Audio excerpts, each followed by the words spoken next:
Border district SC কাট up 91 হয়, তাই এবার এসসি কাট আপ এখান থেকে 5 যারা নম্বর এসএসসি কম। জিডি এক্সামে যায়, হিন্দি হলো সবথেকে স্কোরিং সাবজেক্ট এবং হিন্দিতে পর্যায়বাচী, বিলোম শব্দ, বাক্য শুদ্ধি, মহাবারে এইগুলো একটা কমন ফ্যাক্টর, কিন্তু এডিকুটি পুরো এই জায়গাটা পুরো ভিন্ন করে দিয়েছে। তাহলে হিন্দি যেখানে স্কোরিং, যেখানে প্রত্যেকটা স্টুডেন্ট টার্গেট করে 30 থেকে 35 স্কোরিং, সেই জায়গাটা এখানে স্কোরিং করছে 20 থেকে 25। এটা অ্যাভারেজ স্টুডেন্টের কথা বলছি, তাই বলে সব স্টুডেন্টের কথা না। আমার নিজেরও স্টুডেন্ট দেখা যাচ্ছে হায়েস্ট হিন্দিতে তুলেছে 35+, এমনও আছে। যারা ভালো স্কোরিং করেছে তাদের কথা বলছি না, আমি অ্যাভারেজ স্টুডেন্টদের কথাই বলছি। অঙ্ক আগের বার যেমন ছিল, এবার তার থেকে সামান্য একটু ছেড়ে দিয়েছে অঙ্কের জায়গাটা। আগের বার অঙ্কটা ছিল 2025-এ টাফ, বেশি টাফ বলবো, কিন্তু 2026-এ সে তুলনায় অনেকটা ইজি। তাহলে দেখো, অঙ্ক অলরেডি আমি বলতে পারি 100% স্টুডেন্টদের মধ্যে অন্তত এখানে 60% থেকে 70% স্টুডেন্টদের ম্যাথ প্রবলেম, অলরেডি প্রবলেম। তাহলে এই জায়গাটা অলরেডি অনেক স্টুডেন্ট নেগলেসি রাখে যে না, এখানে আমি 20টা প্রশ্নের মধ্যে 10টা, অ্যাভারেজদের কথা বলছি কিন্তু, যে 10টা বা 5টা বা 8টা এরকম করবো। তাহলে মূলত তারা টার্গেট করে যায় এই দুটো সাবজেক্টে, যেখানে 40টা প্রশ্নে টার্গেট করে যে আমি 35 বা 36টা সলভ করবো। 36 দুগুণ কত? 72। অঙ্ক যদি আমি 10টা সলভ করি, 10 দুগুণ 20, 92। আর এইভাবে জিকে অ্যাপ্লাই করে আমি যদি 8 পাই, প্রায় আমি 100-র কাছাকাছি একটা স্কোর তুলে নেব। কিন্তু যখন তুমি পরীক্ষা সেন্টারে এই রিজনিং আর হিন্দি 2026-এ দাঁড়িয়ে এই দুটো পার্ট থেকে কি হয়েছে, যে 40টা প্রশ্নের মধ্যে তুমি সলভ করে এখান থেকে যখন অ্যান্সার কি মিলিয়ে দেখেছো, বা পরীক্ষা সেন্টারে যখন পরীক্ষা দিচ্ছিলে তখনও তুমি এই দুটো পার্ট থেকে তুমি 50+ স্কোর করছো, যেখানে 72, 70, সেখানে 50+। তুমি অঙ্কে আর দুটো টেনে দাও, 12 দুগুণ 24, জিকে এইভাবে যদি তুমি 4 নাও, তাহলে দেখো কত, 78। এই জন্য ওই স্টুডেন্টদের অ্যাভারেজ স্কোর দেখবে 65 থেকে 80-র মধ্যে ঘুরছে। আমি এই গতকাল সকাল থেকে এই পর্যন্ত প্রচুর জায়গার যেটুকু আমার কাছে নখদর্পণে এসেছে, এক একটা মাঠের বলো বা এক একটা জায়গার বলো, এক একটা সেন্টারে বলো, আমি তোমাদের সাথেই শেয়ার করছি, প্লাস আমার অনলাইন ফিল্ড। হয়তো আমি ভুল হতে পারি, কিন্তু তুমিও ভালো করে জাজ করো, 65 থেকে 80 এর মধ্যে স্টুডেন্টের নাম্বার ঘুরছে। স্যার তাহলে 100-র মধ্যে ঘুরছে কারা? 100 বা 100-র উপরে? দেখো, আমার ডাকবাংলা সেন্টার থেকে 100-র উপরে 5 জন আছে। আমি কি ওই 5 জনকে টার্গেট করে কথা বলবো? আমার টপ আছে দেখা যাচ্ছে 125-এর প্লাস, 125 পয়েন্ট সামথিং আমার টপ আছে, 122 আছে, 118 আছে, 115 আছে, 102 আছে। তা আমি কি এগুলো দেখা যাচ্ছে এই 5 জনের নিয়ে কি আমি টার্গেট করে বলবো যে না, এই 5 জনকে দেখেই কাটা হবে? এটা আমি শুধু ডাকবাংলা সেন্টারের স্টুডেন্টের কথা বলছি। আমি ওভারঅল কাট আপ তৈরি হয় ওভারঅল স্টুডেন্টদেরকে নিয়ে, যেখানে কোনো মাঠে যদি এই মুহূর্তে ফিজিক্যালে তোমরা খেয়াল করবে 30 জন ছাত্রছাত্রী যদি এসএসসি জিডির জন্য দৌড়াতে যায়, তার মধ্যে 5 থেকে 7 জনের স্কোর 80+। 80+ মানে 80 থেকে 90-এর মধ্যে হাইস্ট একজনের স্কোর 100 আপ আছে, কি হাইস্ট দুজনের স্কোর 100 আপ আছে, কারোর 102, 103। অলরেডি আমার এই যে টপ, আমি এর কথা বলতে পারতাম যে আমার 125 হাইস্ট, অন্যান্য মাঠে খুঁজে দেখো যে 125 আসে, আমি বলতে পারি 122 আছে, ওর কথা খোঁজো গিয়ে। আমি ওরকম বলতে চাই না। এটা তো আমার অফলাইন স্টুডেন্টদের কথা বলছি। এখনো অনলাইন ফিল্ডের স্টুডেন্টদের রিপোর্ট তো এখনো পাইনি। 2025-এর সাথে 2026-কে ডিফারেন্স করেছি। তাহলে প্রশ্ন আইডিয়ার বাইরে, প্যাটার্ন টিসিএস, প্যাটার্ন এডিকুটি, প্যাটার্ন চেঞ্জ, তাহলে স্বাভাবিক স্কোর কম হয়ে গিয়েছে। যে স্টুডেন্ট আগের বার 106 পেয়েছে সেই স্টুডেন্ট পাচ্ছে 85, এমনও রিপোর্ট আছে আমার কাছে, জলজান্ত রিপোর্ট। যে স্টুডেন্ট আগের বার 97 পেয়েছে সেই স্টুডেন্ট 81। কিন্তু আবার আমি যদি আমার নিজের স্টুডেন্টদের গল্প বলি, ধরো যে স্টুডেন্ট 122 পেয়েছে সে আগের বার ছিল 95, তাকে 122-এ কনভার্ট হয়ে যাবে, এমনও আছে। সেটা আমার ক্রেডিট কি সেই স্টুডেন্টের ক্রেডিট, যে কোনো একজনের ক্রেডিট হবে, কিন্তু যে পরীক্ষা দিয়েছে, যে তৈরি হয়েছে, আমি বলবো আমার থেকে তার ক্রেডিট বেশি। কিন্তু প্রশ্ন এইখানে, এই যে জায়গাগুলো দেখছো 106 থেকে 85, 97 থেকে 81, তাহলে তারা কি পরীক্ষা বা প্রস্তুতি নেয়নি? অবশ্যই নিয়েছে, কিন্তু তারা প্যাটার্ন, যখনই প্যাটার্ন ঘুরে গিয়েছে তারা স্কোর তৈরি করতে পারেনি।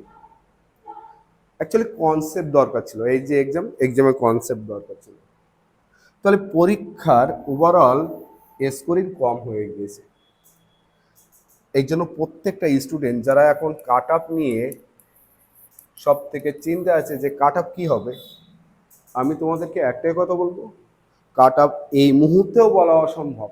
মাঠের যে পরিমাণের যা দেখছি, সেখানে একটা ধারণা আমার কাছে এসে গিয়েছে যে তোমাদের কেমন নাম্বার হলে তোমরা মাঠে ডাক পাবে, কেমন নাম্বার হলে তোমরা সিলেকশন পাবে, ধারণা অবশ্যই এসে গিয়েছে। এবং নেক্সট ভিডিওতে তোমরা সেটা দেখতে পাবে। আমি এই ভিডিওতে একটাই কথা বোঝাতে চাইছি, কিছু করো না করো, যাদের স্কোর 70+ আছে, আমার কথা বিশ্বাস রেখে তোমরা মাঠ তৈরি করতে থাকো, মানে মাঠ প্র্যাকটিস করো। যাদের স্কোর 70+, মেল ফিমেল দুজন, কোন ডিস্ট্রিক্ট এটা? Border district.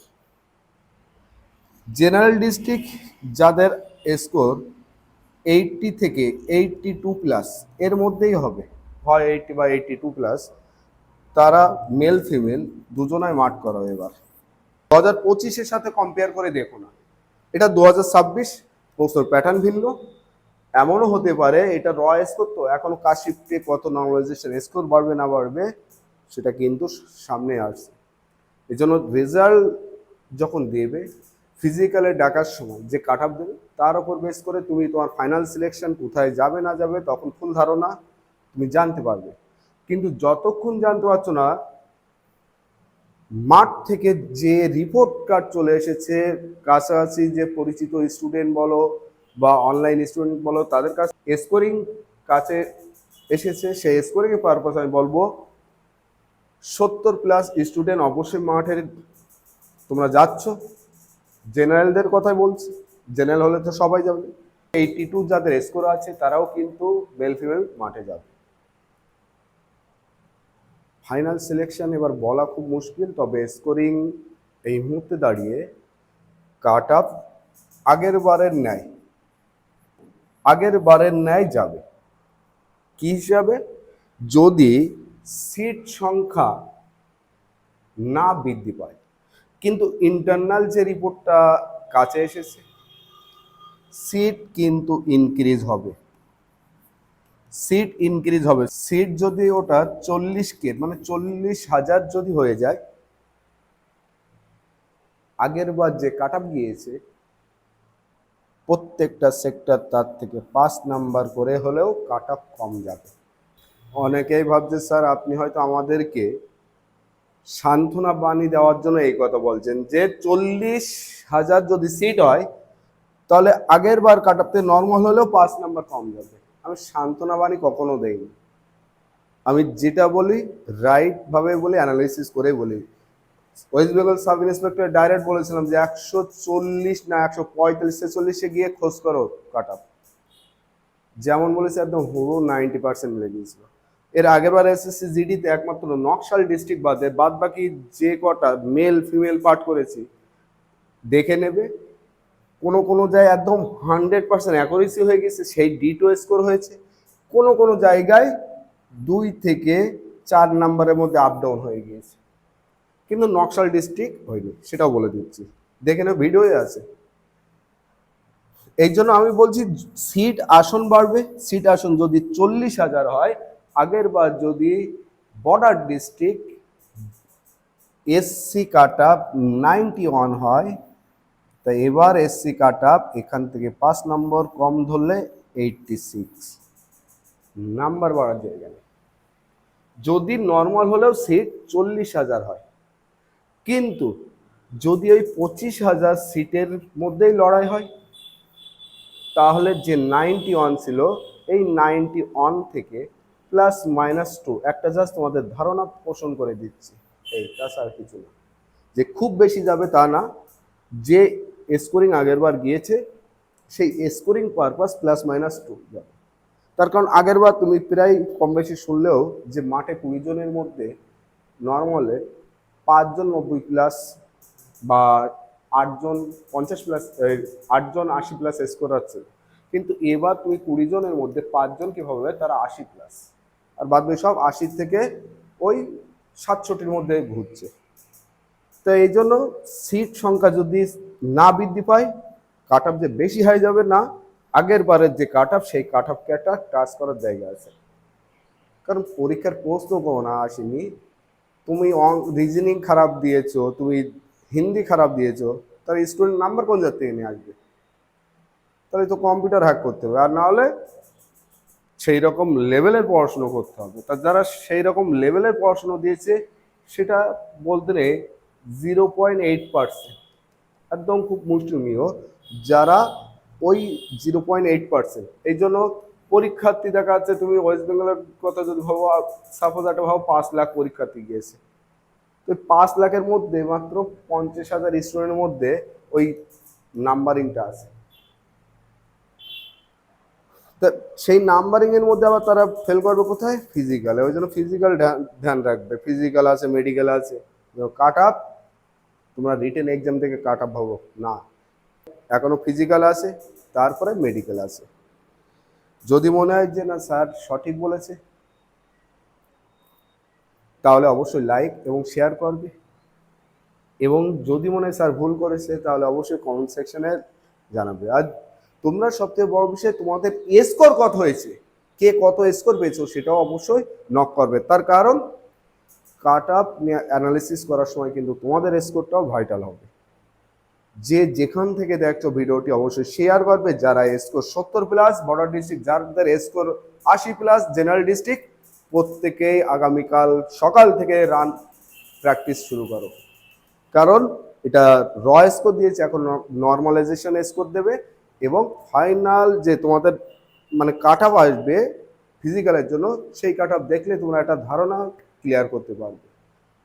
তবে এইটুকু মনে রাখবে, এক্সাম কেউ ভালো দেয়নি, মন থেকে বলছি, এক্সাম কেউ ভালো দেয়নি। বাস্তব কথা বলে দিচ্ছি, RW যারা ফলো করো, RW হিন্দি নিশ্চয়ই বলা লাগবে না, এই RW সব থেকে ফুল আপ গিয়েছে এবার প্রশ্ন প্যাটার্ন। কারণ সবাই একটা ধারণা নিয়ে থাকে যে RW যে প্যাটার্ন করা, সেই প্যাটার্নটাই প্রশ্ন হয়।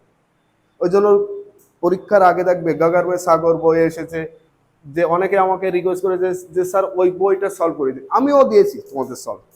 কিন্তু RW এবার সব থেকে বড় ফুল আপ গিয়েছে প্রশ্ন প্যাটার্নের সাথে। মানে ওরা TCS প্যাটার্ন, এডিকুটি পুরো একেবারে ওখানে শেষ করে দিয়েছে। আর সবাই RW কে ফোকাস রাখে, কনসেপ্টকে না, ওই জন্য ওখানে ফুল আপ গিয়েছে। আর ফুল আপ যাওয়ার রিজনেই স্কোর হাই হবে না, কাট আপ হাই হবে না। যেমন 10টা ছেলের মধ্যে 9টা ছেলে স্কোর খারাপ করছে, 80-র মধ্যে আটকে যাচ্ছে, 80 পাচ্ছে, তাহলে হাই যাবে কি করে কাট আপ? যদি আমার সাথে একমত হও, অবশ্যই নতুন হলে চ্যানেলটি সাবস্ক্রাইব করবে এবং সেই সাথে এই ভিডিওটি শেয়ার করবে, কারণ প্রত্যেকের স্কোর জানা দরকার। দ্বিতীয়ত, যদি মনে হয় যে না আমার কথার মধ্যে কোথাও ভুল আছে, আমার প্রথম অ্যানালিসিস ভুল জায়গা আছে, তাহলে সেটাও সংশোধন করার জন্য কমেন্ট সেকশনে লিখে জানাবে।